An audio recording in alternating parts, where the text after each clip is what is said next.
Welcome back. For a long time, we associated feminism with the political left, but in recent years, the rise of a new identity-obsessed intersectional politics among left-wing thought has left many feminists disillusioned with their former allies. Left-wing feminists such as Julie Bindel and Suzanne Moore now regularly write for right-leaning papers because their views are no longer palatable for those who run publications such as The Guardian or The New Statesman. Are we seeing a powerful new feminist movement that understands that political differences must take a back seat to the priority of accepting that women's rights depend upon a recognition of biological reality? Well, joining me to discuss this are Caroline Ffiske from Women Uniting, Maya Forstater from Sex Matters and Heather Binning from the Women's Rights Network. Welcome to the show. Thanks for coming. I want to talk to each of you about these grassroots movements that have been springing up over the past couple of years. Heather, if I can come to you first, this is the Women's Rights Network that you run. Can you tell us about the formation of this? Well, we started just around about 10 months ago, and it was women sitting at their computers reading about this awful stuff that was happening and not being able to do anything about it other than perhaps donate to Maya's crowdfunding campaign and some others. And we started getting together and talking locally, and then that just grew. Very, very fast grew, and we're now in a position where 10 months later we have over 1,000 members. This is Twitter-based only. Yes. In about 63, 64 groups across the UK, all Northern Ireland, Scotland, Wales and England.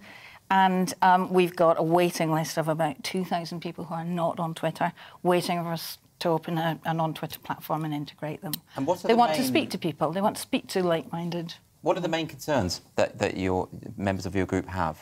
There are a whole range of concerns, but it can be boiled down to sex, not gender. Right. Sex matters. Yes. But you know, some of them are particular because they have children that are caught up in the cult, the social trans aspect of it. Yes. Some have experienced it at work. They're afraid to speak out in work. Perhaps they work in medicine and they can see some awful things happening in medicine and NHS statistics, for instance, and the data they're collecting. Yes. And a lot of people involved in sports, grassroots sports, they're seeing women just completely writing themselves out of because they're up against playing against men and they have no chance of doing that. And similarly, Maya, your group, Sex Matters, and obviously the title says it all, really, and it relates to what Heather was talking about there. So how did this come about?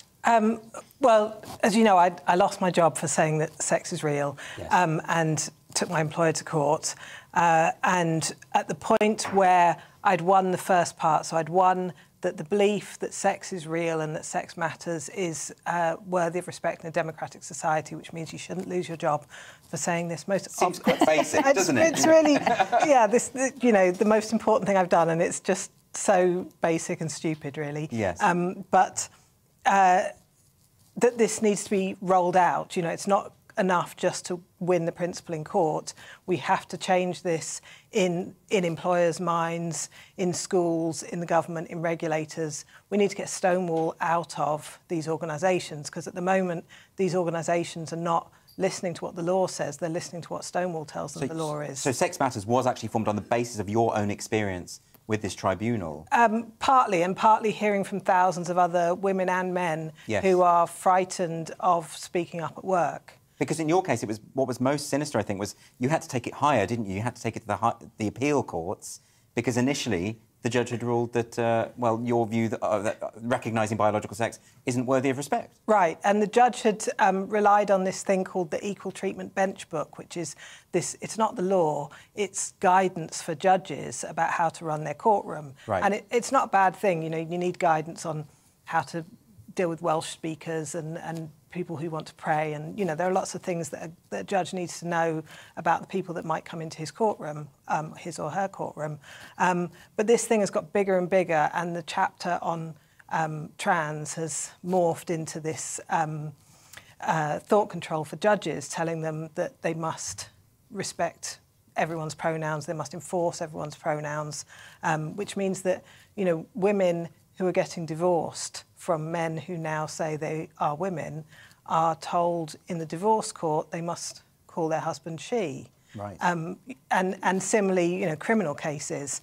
And so that was what influenced, I think, my judge. You know, he'd been told, he'd been trained that that's what, that's the way to run justice. Yes. And so then I was there saying, but but this isn't true. Right. And now they've revised that somewhat. It's got quite a lot of my case in it now. So, and just to come to you, Caroline, so, and your group, Women Uniting, that is I mean, you are specifically, because you come from a Conservative background. OK, so I'm Conservatives for Women. Yes. And Women Uniting is sort of a meeting point for women in all of our major political parties. Yes. So the Lib Dems, Labour, Greens, we've even got people from the Communist Party, Women's Equality Party, women in all of these parties saying we've absolutely got to work within our own parties to re-establish sense. I mean, that's strange bedfellows, isn't it? These people who would have been absolutely locking horns years ago, now finding this common ground. This is fascinating. Well, I think it's because, I mean, this stuff is foundational.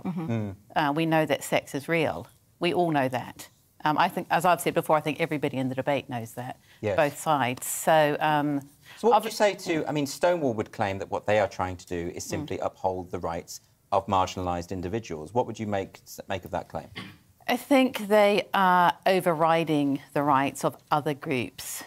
And that's where they've made a mistake. Instead of saying, let's meet as equals, let's look where rights might collide and let's find solutions, they have pretty much started to say that gender identity and people who identify with gender identity, that their rights override women's rights. So Stonewall's position is that trans women are women, and their position is that trans-identifying men must be allowed into women's bathrooms. So that's a very direct conflict of rights. And Stonewall have been very clear which side they're on, and that's not upheld with law in this country. Do you think, Heather, that you are making progress? Do you think things are going well for your various movements? Yes, I do. I think the Respect My Sex campaign that the three of us have been running since the election campaigning started, just at the beginning of April, and will end this Thursday, in the short term anyway, has really cut through.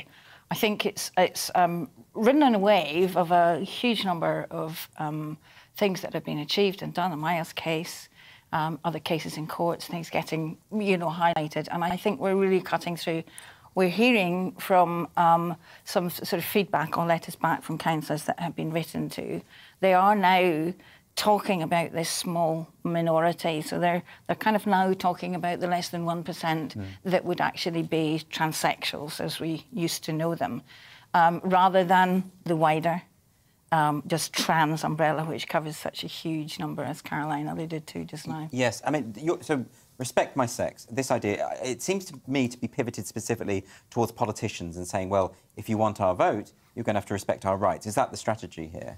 Yes, I mean, the first thing is politicians need to be able to say what a woman is. I mean, it's kind They do struggle with that. They do. Yeah. It's boiled down to, asking on the doorstep, can a woman have a penis? But it's a good conversation starter when they come and knock on the door. That's a nice talking point, yes, I suppose. Yeah. You see them running away.